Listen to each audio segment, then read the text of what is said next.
বর্ষার ইলিশ কে কে খেয়েছো বন্ধুরা? আশা করি তোমাদের সবার খাওয়া হয়ে গেছে। আমারও এর আগে খাওয়া হয়ে গেছে, তোমাদের সঙ্গে শেয়ার করেছি। তো বর্ষা তো শেষ হতে চললো।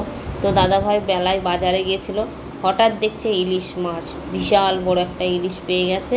তো ইলিশটা পিস দেখে বুঝতেই পেরেছো কত বড় ইলিশ, আর ডিম ভরা ইলিশ। আমার তো অসাধারণ লাগে। তো শেষ বেশ কী করলাম, ইলিশটাকে নিয়ে এসে সাজিয়ে গুছিয়ে নিচ্ছি, গায়ে হলুদ করে দিচ্ছি। দেখতেই পাচ্ছ ইলিশের গায়ে হলুদ হচ্ছে আমার বাড়িতে, মানে ইলিশের আজকে বিয়ে।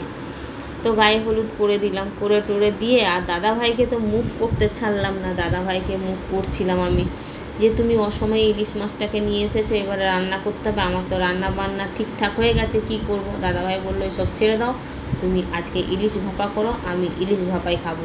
আমার টিফিন বক্স ছোটো, আমি টিফিন বক্স নেই বড়, তো কড়াতেই রীতিমতন করতে হবে। আর দাদাকে এখানে বকছি, আমি হেনা ভিজিয়েছিলাম, হেনা করব, দাদা সেটা আমার নষ্ট করে দিল হেনাটা। কারণ হেনা করতে গেলে একটু সময় লাগে, তার জন্য হেনাটাও করা হলো না। তো কি করব, তো সেই হিসেবে দাদার সঙ্গে ঝগড়া করছিলাম, ঝগড়া করতে করতে আর ভিডিওটা করছিলাম। করতে করতে তারপরে এবারে দেখলাম যে না, শুনছে না, করতে তো হবেই। সব কিছু তৈরি করে ফেললাম এর মধ্যে কথা বলতে বলতে, দিয়ে এবারে মশলা পেস্ট করতে চলে এলাম। মশলাও এখানে আমার পেস্ট হয়ে যাচ্ছে।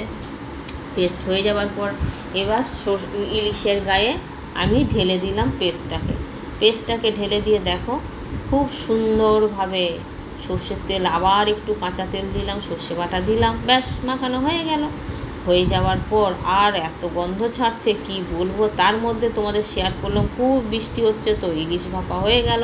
গরম গরম ভাত, ইলিশ ভাপা, মাছের তেল। তোমরা কে কে খেয়েছো অবশ্যই, যারা খাওনি আমার বাড়িতে চলে এসো, আমার বাড়িতে পরিবেশন করছি সবাইকে, ইলিশের আমন্ত্রণ জানালাম।